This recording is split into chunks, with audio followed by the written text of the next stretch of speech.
سلام، وقت شما بخیر. در خدمت یکی از بزرگان صنعت فناوری اطلاعات استان هستم. امیدوارم از این مصاحبه لذت ببرید. جناب شوری زاده، خودتون رو معرفی بفرمایید. بسم الله الرحمن الرحیم. بنده محمد شوری زاده هستم، متولد 1349 13 آبان 49. دیگه چی بگم؟ سابقه تحصیلی بگم خدمتتون؟ هرچی دوست دارید آقا، هرچی فکر میکنید خوبه. محل زندگیمون ما کوچه حنا بوده، جنب دبیرستان رسولیان. عرضم به حضورتون که دوران دبستان را 3 سال قبل از انقلاب در دبستان تابان که ابتدای کوچه حنا بود تحصیل کردم. سال 3 دبستان مصادف با انقلاب اسلامی و سال 57 بود. عرضم به حضورتون که 2 سال بعدش را یک شعبه دبستان تابان زد به نام دبستان اندیشه. تو اون مدرسه بودم.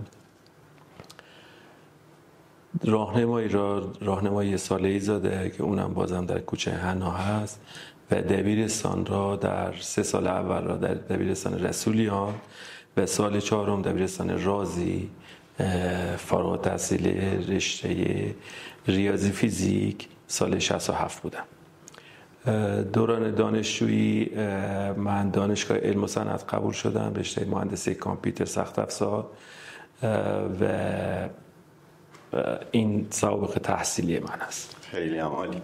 مخاطب این بره چه موضوعاتی میتونن به شما مراجعه کنن، از شما کمک بگیرن؟ چه محصولاتی دارید و چه همفکریایی میتونید بهشون بدید؟ مخاطبین شغلی منظورتون؟ بله، حوزه آیتی. مخاطب کلا مخاطب حوزه آیتی هستن. کسایی که حوزه آیتی هستن بهشون بگید کیا بیان سمت شما برای چه موضوعاتی؟ حوزه فعالیت مجموعه کاری ما، مجموعه شرکت بیستون رایانه، ما تو زمینه سخت افزار، خدمات پشتیبانی شبکه، نصب، اجرا و غیره هستیم. ببینید شرکت های کامپیوتری به نوعی سوپرمارکت هستن. بعضی‌ها به صورت تخصصی فیلد خاصی را دارند کار میکنن یا مدیریت میکنن و خیلی هم به صورت سوپرمارکتی هستن. ما به نوعی سوپرمارکتی هستیم، یعنی همه فیلدها را باری به هر جهت انجام دادیم تو سابقه کاری که داشتیم. ولی در رابطه با خرید سخت افزار ما میتونیم در خدمتشون باشیم، کسایی که مد نظرشون باشه. تو حوزه صنفی چی؟ حوزه صنفی حالا با توجه به اینکه حالا شماره موبایل من توی سایت اتحادیه و نظام صنفی هست، تلفنایی به میشه حالا وقت بی وقت، صبح شب و سوالاتی دارن، حالا یه سری راهنمایی میخوان در رابطه با یه حل مسئله ای هست، حل مشکلی هست، حالا تا اونجایی که مطلع باشم و بتونم کمک میکنم به مردم. فوش هم میده؟ نه فوش نمیده. نه چرا فوش بده؟ میگم بی وقت زنگ میزنم. نه. بهترین توصیه شغلی که برای جوونا میکنید از چه نظر؟ تو حوزه آیتی. اصلا نه الزاماً آیتی ها، یک شخص ممکنه رشته آیتی باشه ولی میخواد در آینده موفق باشه، این مهمتر و توصیه شغلی بفرمایید. من چند بار تو دبیرستان ها بر اساس فراخور اینکه جزء انجمن مدرسه بودم یه طرحی دادم که آدمای موفق و صنوف مختلف را بیارم تو کلاس بچه‌ها و صحبت کنم. برای اینکه این عملی بشه خودم پیش گام شدم چند نوبت و رفتم تو کلاس بچه‌هایی که حالا بیشتر بچه‌های تجربی یا ریاضی، انسانی را نرفتم ولی این 2 تا رشته را رفتم که حالا چه در دوره دبیرستان دوره اول چه دبیرستان دوره دوم که با بچه‌ها هدفم هم این بود که آشنا بشم، چشم بسته و کورکورانه رشته انتخاب نکنه یا مجبور باشن یه رشته یا برن. اگر که در زندگی کارهای آدم با شناخت باشه و قبل از اینکه یک کاری را بخواد انجام بده شناخت پیدا کنه نسبت بهش خیلی موفق داره. چرا؟ چون سرزنش های بعد یا نداره. یه دوستی بهم گفت که کار باید با علاقه باشه و با میل آدم باشه. اگر کاری که انجام بدید با میل و رغبت باشه اون جزء زندگیتونه، کار نیست. و اگر کار اجبار باشه و پسند دل آدم نباشه اون شکنجه، زجره. علاوه بر اینکه زندگی نیست زجرم میکشه. تو کلاس که من نوبت خودم بود میرفتم سعی میکردم بچه‌ها را آشنا کنم با مفاهیم کامپیوتر و این غولی که بچه‌ها قبل از کنکور و ترسی که دارن از رشته آیتی را سعی کردم با بیان ساده بهشون بگم که شما بنا این بشید، بنا این بشید، بنا اینا بخونید و نوع کار و گله کار را تو تحصیلی بهشون خط دادم. و به نظرم میاد که تو سوال چی بود؟ توصیه‌ای به جوونا داره؟ مهم توصیه شغلیه. توصیه شغلی تو شغل ما باید علاقه باشه، باید به قول معروف دیدگاه و کشش فنی باشه. رشته ما هرچند که اسمش کامپیوتر هست ولی در پشت پرده همش ریاضیاته، ریاضیات و منطق. اصلا چیزی به نام بی منطقی نداره. بی منطقی میشه ویروس، بی منطقی میشه چیزایی که غیر مترقبه و به قول معروف مخرب هستن. آدمی که منطقی باشه و ریاضی دوست داشته باشه با نگاه ریاضی، شما همه زندگی ریاضیه. الان ترتیب صحبت کردن آدم های منطق و فرمولی داره. اگر که جمله را پس و پیش بگی ممکنه یه معنی دیگه پیدا کنه. پس زندگی همش ریاضیه. باید علاقه من باشم به ریاضی و دیدگاه ریاضی داشته باشم به نظر من و منطق و الگوریتم هم حس کنم و بتونم تو زندگیشون پیاده سازی کنم. راز نگه داشته نیرو چیه؟ صداقت به نظر من. در وهله اول صداقت، دوستی، رفاقت. این سه تا چیزی که من تو این تجربه کاری داشتم این بوده که خیلی ها توجه نمیکنن به این که نیروشون به عنوان قوی ترین ذره بین و دور بین و نزدیک بین و همه چی هست. از همه بهتر نیروی یک مجموعه میتونه تشخیص بده که این مجموعه هدفش کجا داره میره و رئیس چه دیدگاهی داره، ساختار چی هست و اینا. یه ویژگی مثبت و یه منفی در مورد آبانمایی ها. آبانمایی ها میگن که ماه عقربه یا خودک بعضی وقتا زبونشون نیش داره به نظرم میاد. آدم های مهربونی هستن، خیلی مهربونن، خیلی احساسی هستن ولی زبونشون نیش داره. خیلی وقتا دلشون با زبونشون یکی نیست و نیش میزنن. این من اینو دیدم. و عصبانی که میشه چیکار میکنه؟ عصبانی که چه میشه شکلیه اون عصبانیت های شوری زده؟ عصبانی که میشم من خیلی کم عصبانی میشم ولی مثلا یه چیزی که اصلا پسندم نباشه دوستانم بهم گفتن اولین چیز اینه که قرمز میشم، سرخ میشم، گوشام حتی سرخ میشه. الان گوشم سرخ نیست. نه به خیر گذاشته. خیلی سرخ میشه و خیلی چیز نیستم. بعضیا تو کوره در میرن و هرچی دلشون میخوام میگن و اینا. من خیلی با صبوری سعی میکنم مدیریتش کنم. یادمه که یه خاطره بگم. یکی از دوستان که خدا رحمتش کنه فوتم که بعد اسم ببره دیگه خاطره. آقای کاشی زده فوت کرده چند سال پیش. خدا بیامرزه. تو آتش سوزی. بله. خدا بیامرزه. ایشون مدرسه هم کلاسی بوده. بعد یه کامپیوتر خریده بود و ما دفترمون هنوز بلوار طالقانی بود. با عصبانیت اومد تو که اون کاری که من خواستم نکرده و اینا. حالا ای بشم جزئی بود. 2 تا از دوستانم بودن که اونجا اینا، حالا او چون با من دوست بود لعنش لعن تندی بود، یعنی شخص سومی که نگاه میکرد به نظر من که داره میاد منو بزنه، حتی اینجور حالتی. و من خیلی با آرومش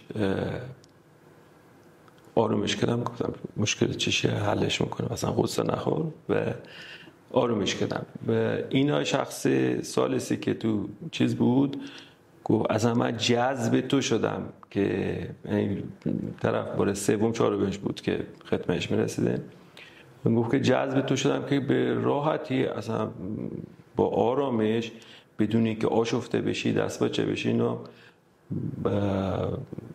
کنترلش کردی محیطا و طرف آرومش کردی. شما آقا این کارو هم نکنه دادم جذب سلام علیکم قربونت برم. گوش که قرمز میشه چجوری خودتون رو آروم میکنه؟ هیچی، یعنی طرف مقابل بهتره چکار کنه؟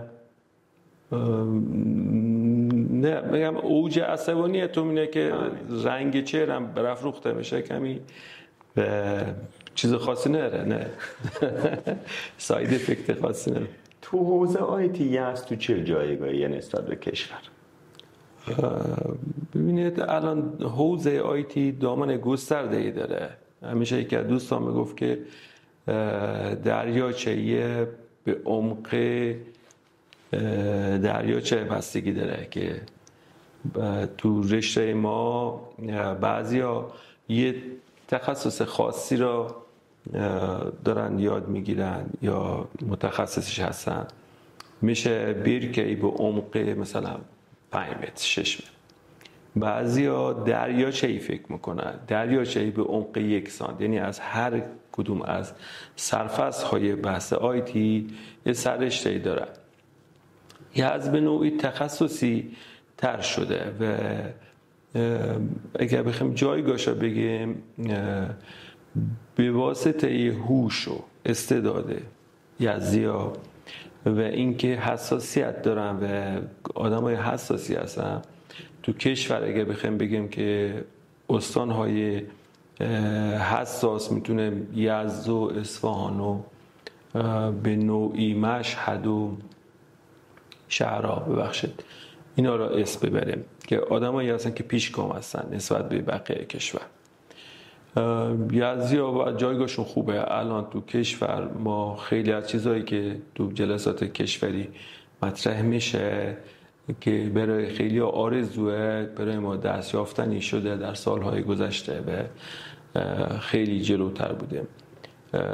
یعنی وقتی که من تو کشور بعضی وقتا صحبت میکنم دستاوردها و موفقیت‌های اعضامونا عنوان میشه و بیان میشه، کسی باورش نمیشه که جمعیت یزد روی 1 میلیون نفر 1,200,000 نفر باشه.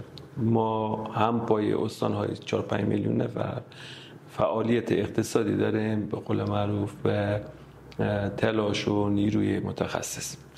برای شروع کار آیتی یزد یا تهران؟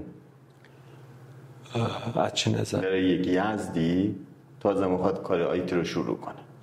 ببینید تهران کلان شهره، شهرهای بزرگ شروع کردنش یه خصوصیت خاص خودش داره. به طب کسی که تهران کار بکنه یزد به راحتی میتونه کار کنه و کسی که یزد باشه میتونه ادامه راهش بده، ولی به قول معروف مشخصات هر کدوم فرق میکنه، ماهیت کار فرق میکنه. تهران دریایی، یزدم یک دریاچه مانندیه. در هر صورت میگن اصولا اونایی که تو جای بزرگ کار کردن اگه اومدن تو جای کوچیک باید همون بزرگ فکر کردن خودشونو ادامه بدن. اگر جای کوچیک هستن باید بزرگ فکر کنه تا بتونیم رشد کنه. و پیشنهادتون اینه که تو یزد شروع کنن و بعد برن اونور یا از ابتدا برن؟ والا متاسفانه الان اینجوری شده که دوستانی که تو شهرشون موفق هستن برای ادامه راه موفقیتشون مهاجرت میکنن یا فیلد کارشون رو میبرن به سمت مثلا شهرهای بزرگ مثل تهران که در صورت جذابیت های خودش داره پایتخت. بگم تو کار آیتی نبوده، چه کار میشد؟ من علاقه شخصیم مهندس عمرانه، یعنی خیلی دوست می‌دارم از ساختار طراحی و اینا. یعنی کوچیکم که بودم، بچه‌م بودم، بیشتر تو کار ساخت این لوگو داشتم، یه لوگو یا یه گران قد برام تهیه کرده بودم. من اکثرا خونه می‌ساختم، خونه‌های مدرن می‌ساختم، یعنی 2-3 طبقه می‌ساختم با سقف شیربونی و چیزای خاصی که هر کسی میومد خونمون همه تعجب میکردن، میگفتن کی اینو ساخته، میگفتن فلانی، مثلا رو نقشه، میگفتن نه خودش طراحی کرده. این علاقه مندم به رشته مهندسی عمران. و یه جمله به اون کسی که باعث شد وارد کار آیتی بشه، اسمشو بگم؟ اسم بگه، جمله بهش بگه. والا میخواد جمله بعدی بگید اسمشو نگید.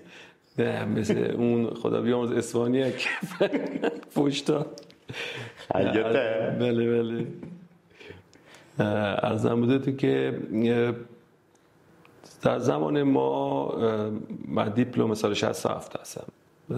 67 سالی بود که جنگ پایان یافت. قطعنامه 598 اعلام شد. ارزم بزرگتون که نتایج کنکور اومد و باید انتخاب رشته میکردیم. روال بر این بود که دوستان رفتن مشاوره میگرفتن از بعضی از بزرگترها، مدیران مدرسه. من به واسطه اینکه پدر گرامی من تو دبیرستان راضی بودم، حالا از 1-2 تا از کادر مدرسه پرسیدم. بعد یکی از همسایه‌ام آقای دکتر صراف و مهندس صراف، 4-5 تا داداش هستن که همه تحصیل کرده هستن، اوشون هم انتخاب رشته میکردم. به اونجا مراجعه کردم و برام یه سری رشته‌ای رو گفتم، مثلا یه خورده تو مثلا وام رفت که حالا من رتبه‌ام 299 شده بود، 300 بود به نوعی. مثلا میگفتم فلان رشته، میگفتم تو قبول نمیشی. گفتم چرا ما قبول نمیشه، فلانی قبول میشه. این یه سری اینجور چیزایی بود. به صورت انتخاب رشته کامپیوتری یا پیشنهاد کامپیوتری نبود ازش. من در دوران دانش آموزی من به رشته الکترونیک خیلی علاقه داشتم. یعنی کارهای بوردی و اینا زیاد میکردم، حتی طرح کادم رفته بودم. مجموعه الکترونیکی بود که الان شهرداری نایه 3 شده. طرح کاد همون کارآموزی. بله. ارزم بودتون که میرفتیم رادیو، اسمش رادیو جانباز بود که بورد رادیو درست میکردن، تلویزیون و بعدش توسعه دادن. علاقه من بودم، حتی مثلا چند تا از کیتا یا بوردهای الکترونیک در زمان راهنمایی گرفتم و رو هم کردم و لیم کاری و هویه کاری، اینا رو خیلی علاقه من بودم. ترجیحم این بود که رشته برق رو بزنم و اکثرا الکترونیک. یه روز زور یکی از به واسطه این که من تو مدرسه صبحگاه را ما اجرا میکردیم، چند نفر بودیم که اجرا میکردیم، آدم به قول معروف اجتماعی بودم. یکی از آشناهای مهندس اطمینان اومدن در خونه ما که چیش انتخاب کردی اینا، والا سال بالایی بودن ایشون، خودشون رشته الکترونیک میخوندن دانشگاه علم و صنعت. بعد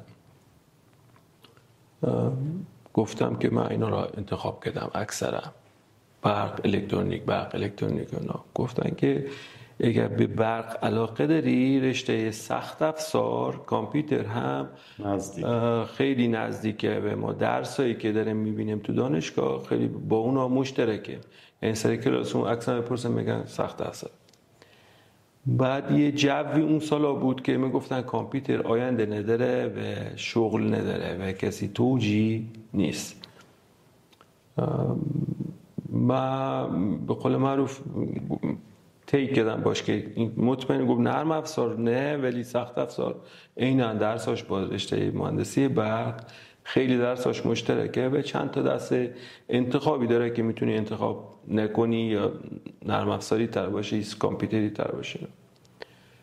منم این کارا کردم، یعنی انتخاب رشته. جمله با اطمینان به عنوان یک دوست صادق عزیز و دوست داشتنی هیچ وقت فراموششون نمیکنم. در صورت نیت خیرشون، یعنی به صورت خود جوش ایشون دیده بود که من تو خونه آقای صراف اینا هستم، همین که اونجا دیده بود منو انتخاب کرده بود که مشاوره بده. تو رشته‌های هنری سررشته دارید؟ من موسیقی رو علاقه دارم، بچگی هم رفتم کلاس موسیقی میرفتم. من جزء گروه سرود مدرسه بودم. خدا رحمت کنه شهید ساداتی وقتی گروه موزیک داشت که من خیلی علاقه من بودم که برم سازم یاد بگیرم. یه سری هم رفتم کلاس و اینا. بعدش والدم و عوضی اینا گفتن که نمیخوام ساز زنشی به قول معروف. حالا اون جو اون زمان ما که کوچیک بودیم ما توجه به اینکه زمان جنگ بود و اینا پذیرا بود، ولی علاقه من هنوزم هستم به اینکه موسیقی ها یاد بگیرم. ولی تو سرود و اینا بودم، گروه سرود. صداتون خوبه. حالا جزء منتخبین مدرسه بودم، یعنی 3 نفر بودن که تکخونی میکردم. بعضی وقتا 3 تایی با هم خوندیم، من یکیشون بودم. الان نمیخواد بخونه؟ نه متاسفانه. به همین 3 راحت. ولی مخونه توی خانواده دوره همینا؟ نه به اون صورت نیست. گفتم گیری بدم. نه چالشی نیست. پشت سرتون چیزی گفتن که به گوشتون برسه؟ مهم نی به نظرم. مثالشو بزنه. در دروازه بازه مردم هم خیلی چیزا میگن. ببینید حرف زدن پشت سر کسی درصد بالش از برداشت اشتباه میشه. یعنی اینکه من یه برداشت اشتباهی دارم از رفتار شخص، بعد میام پشت سرش حرف میزنم که این سرچشمه از برداشتمش. آدم باید مواظب باشه که برداشتای بد آدم‌ها نداشته باشن. یعنی آدمایی که حساس باشن رو این رفتارشون که ساید افکت ها و اثرات جانبیشون چی هست کمتر این مشکل برمیخورن. بعضیا بیمه ها با همه چی میگن، همه کاری میکنن، به کسی هم توجه ندارن، به اطرافشون توجه ندارن، این باعث میشه که مسبب بشه. ولی من چیزی به ذهن من کینه ای نیستم، یعنی یادم میمونه خیلی از چیزا را به عنوان خاطره، ولی به عنوان انتقام یا پاسخگویی متقابل اینا نیست. و اگر امروز یه نفر بخواد توی حوزه آیتی یک بیزینس را بندازه، اگر بخواد یک کلمه بگه چه بیزینسی تو تمام بحث‌های آیتی؟ ببینید تو حوزه‌های مختلف آیتی یک کلمه بگم یا توضیح بدم؟ نه یک کلمه. حالا پیش مقدمه بگم خدمتتون.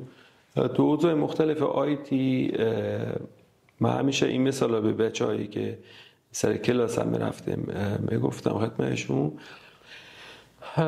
شما خلبان هایی که داریم 2 دسته هستن. یه سری خلبان های مسافر بری هستن، یه سری خلبان های جنگنده یا ویژه هستن. خلبان مسافر بری خودش با یه تعدادی آدم همراهش هستن. ارتفاعی که من اینا مثلا 22,000 پا بیشتر، اصلا ساختار هواپیما هم جوریه که بالاتر نره. پس تعداد مسافر یعنی حجم کار با یه ارتفاع خاصی هست. بعضی از هواپیما میبینید که عمود پروازن، اصلا میره از جو هم میتونه بعضی هاشون در تو کنن به قول معروف. این مشابه این را تو ارتش آمریکا هم هست. این که من شنیدم که شما وقتی وارد ارتش آمریکا میشه 2 تا گرید داره. یکی این که شما زود به زود درجه میگیرید و وقتی سرهنگ شده بازنشسته میشید. خب بله. یکی هم این که درجه را دیر به دیر میگیرید و اساس امتیاز و نمیدونم کاری که فعالیتی که کردید میگیرید، منتها سقفش بازه، یعنی تا ارتش بوده میشه بشه. تو رشته ما هم همچون حالتی هست. تو رشته آیتی بعضی از کارها مشخصه، یه سرمایه اولیه باید بیاره با پولتون کاسبی کنه. اگر دیدگاه کاسب کارانه و تجاری داشته باشه میتونید فعالیت اقتصادی بکنید، مثل سخت افزار. بعضی وقتا مثل رشته نرم افزار و فیلدهای نرم افزاری گلش جوریه که شاید اول شما هزینه میکنید به بهره برداری نمیرسه، ولی وقتی رسید عمود پرواز میشه. روش اول سود متناسب با نسبت سرمایه و تلاشتون به دست میاد، یعنی با شیبی مشخصی میره. ولی روش دوم که رشته‌های نرم افزاری و ماهیت نرم افزاری هست، اینا ممکنه که شما تا یه مدت حالت سکون داشته باشید ولی یه دفعه نمودارتون عمودی بشه و این سقف نداره. مثل الان شما آدمای موفقی که تو صنف ما هستن، آقای بیلکس و نمیدونم غیره و غیره و غیره، اینا همه عمود پرواز هستن. دیدگاهشون جوری بوده که اول به نظر فان میمده و جالب نبوده، ولی بعدش که گرفته خیلی خوش گرفته. همه استروک دارید؟ نه متاسفانه میگم، یعنی از بازار عقب افتید. نه علاقه ندارم به اینجور پولدار شدن و اینا، اصلا نه پسر. و پیشنهاد میکنید که دوستان قطعا وقتشون رو برای اینجور چیزا تلف ندن. در هر صورت خودش هم عنوان بازی را انتخاب کرده. الان من متاسفانه میبینم که جوونا بدون استثنا تو بچه‌ها سرگرم هستن. حالا اگر از یه دیدگاه نگاه کنیم که آشنا بشن با کیف پول و ارز دیجیتال و اینا رو، مفهوم ها رو اگر بفهمن رو اینا، یعنی ما الان به جای اینکه مقابله کنیم با حجمی که این وارد کرده به اجتماع، بیم مثلا برد آموزش رو بگیم. یعنی الان مثلا من اگر مسئول پلیس فتا رو ببینمش میگم که آقا شما حتی کلاس آموزشی در رابطه با رمز ارزها بذار، آشنایی مردم رو بیشتر بکن که بفهمه ته خط چی چیزه.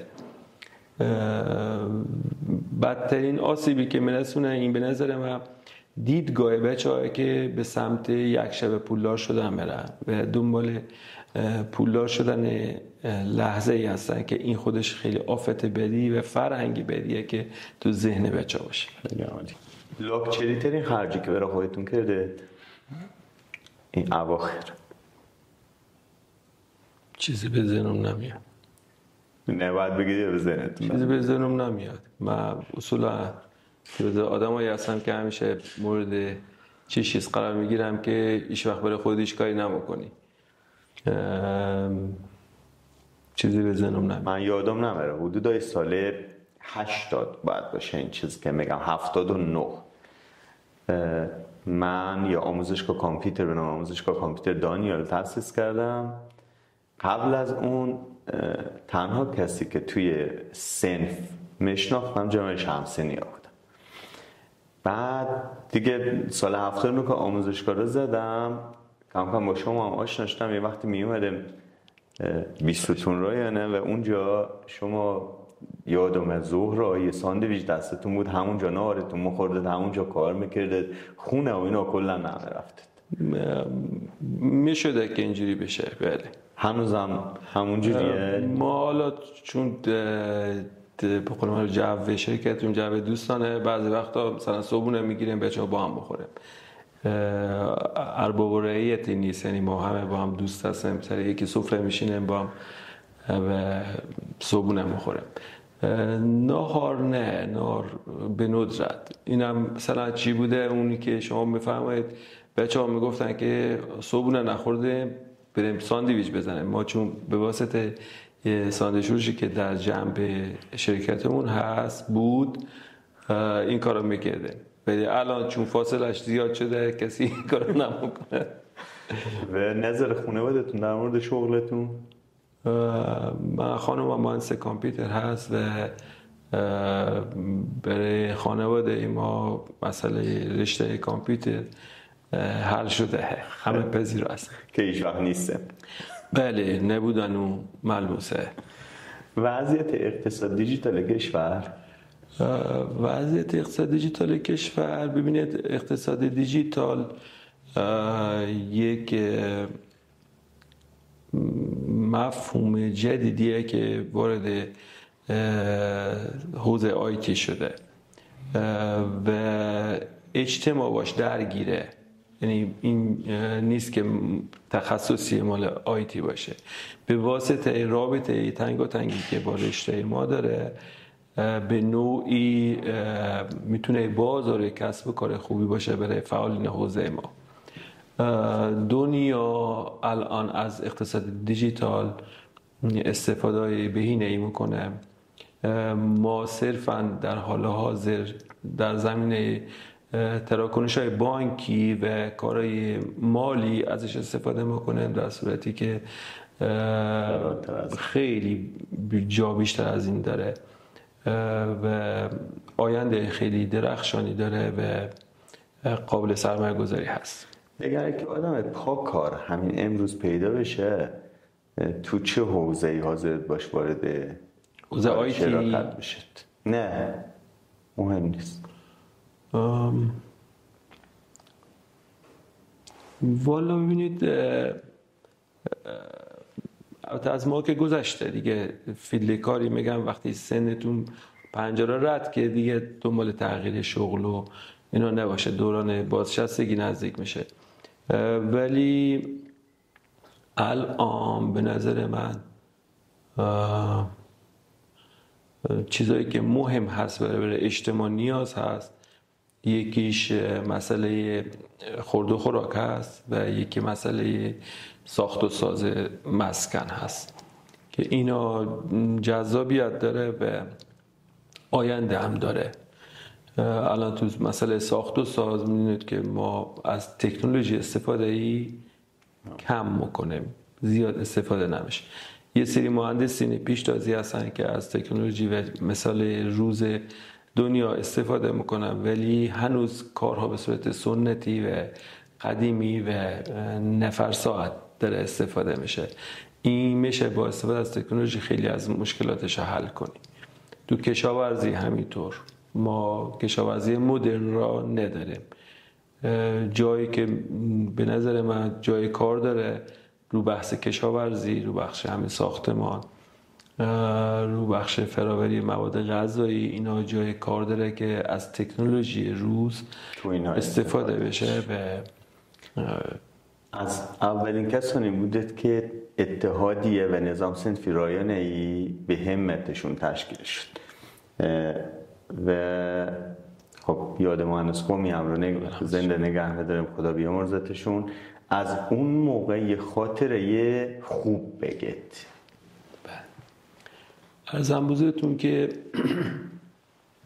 من سال 77 به قوله که مهاجرت کردم از تهران به یزد. تا قبل 77 تهران بودم. اولی که اومدم یزد، حالا با چند تا از دوستان کار میکردیم.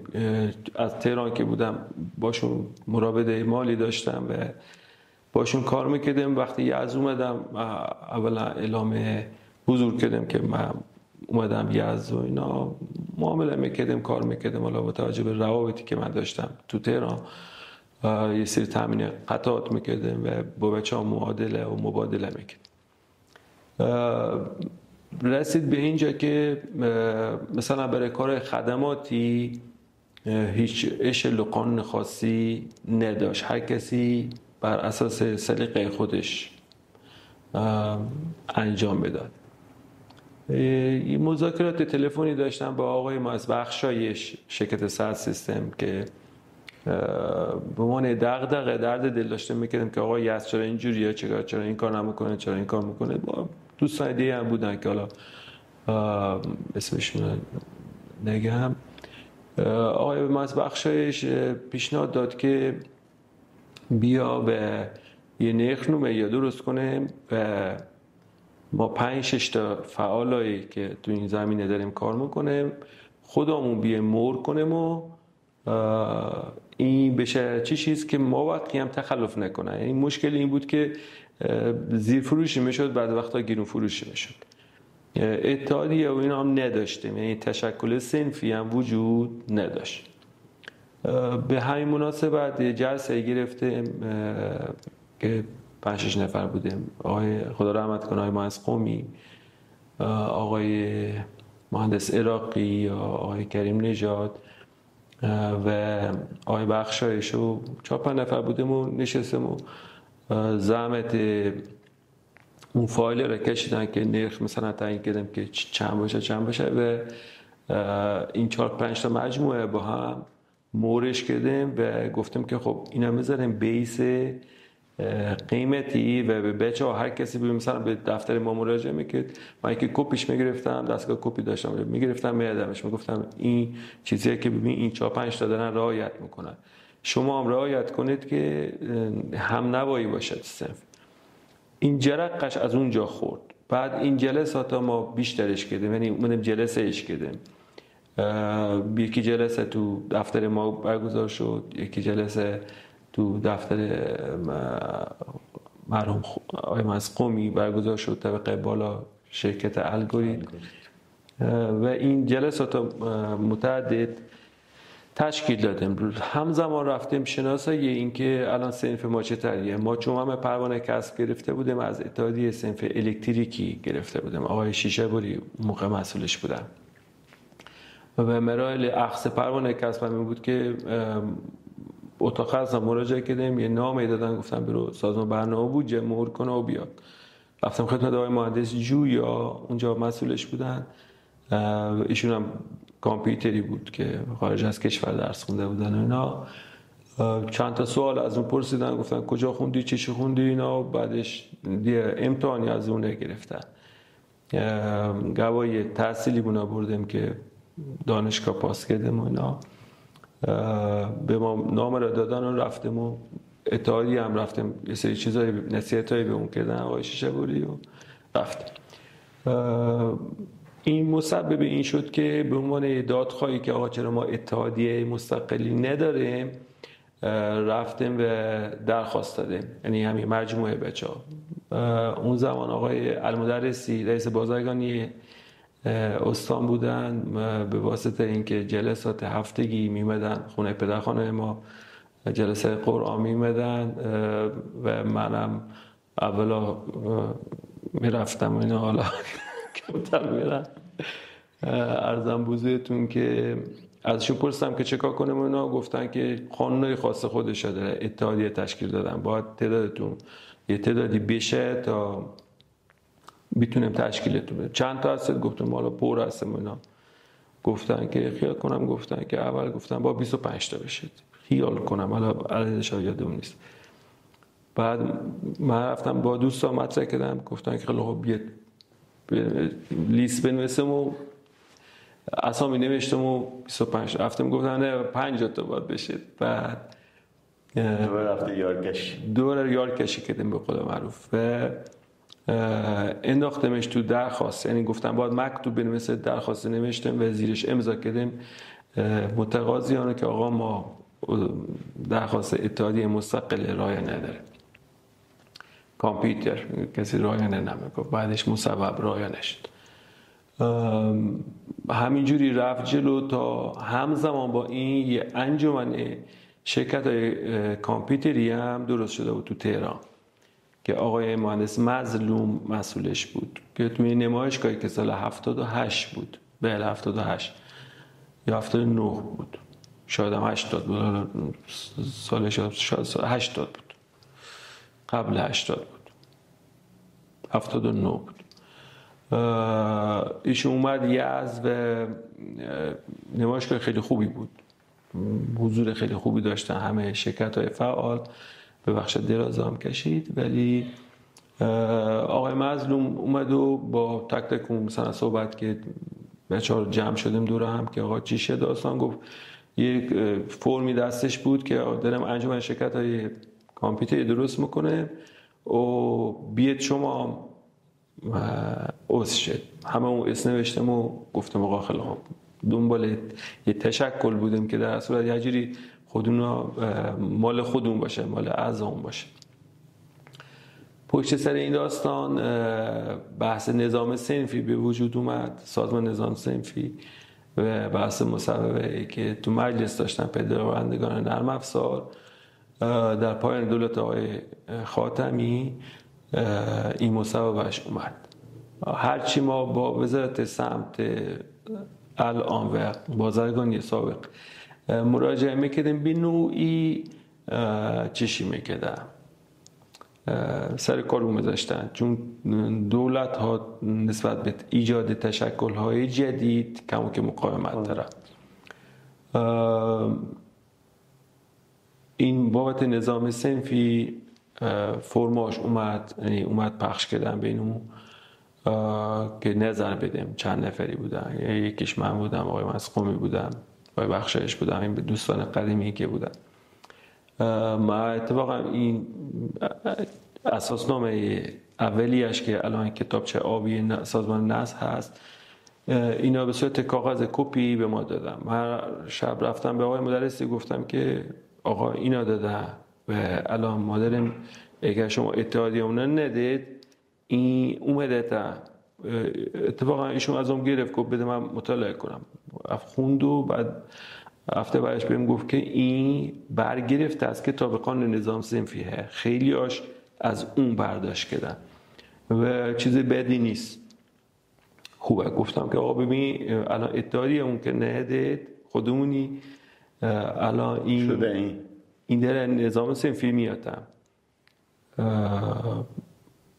خبر خیلی خوب این که نظام صنفی خب تصویب شد و بر اساس نظرات دوستان که جمع کردن از کل کشور رفت مصوب شد و کاراشو کردیم. رفتیم یعنی مجمع استانی انتخابات برگزار کردیم تو خود استانداری و انتخابات خیلی خوبی بود و همه بچه‌ها اومده بودن. این سالن استانداری کامل پر شده بود از فعالین آیتی، خیلی جذاب بود، همه به عنوان یک خواستشون بود.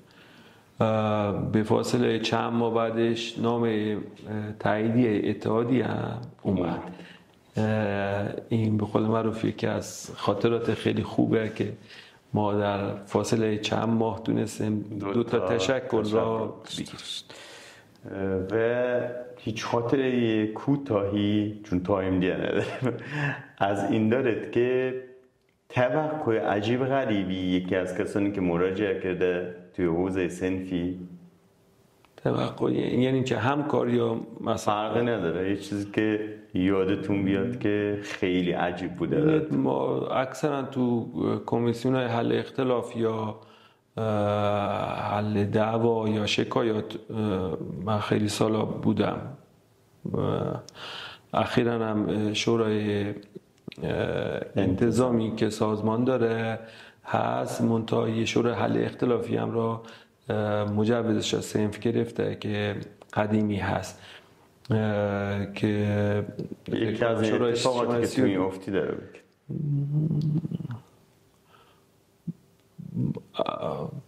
چیزهای مختلفی رخ داده. یعنی آخرینش این بود که یه جلسه گذاشتیم، چند تا دوستان تشریف آورده بودن و درخواست ضبط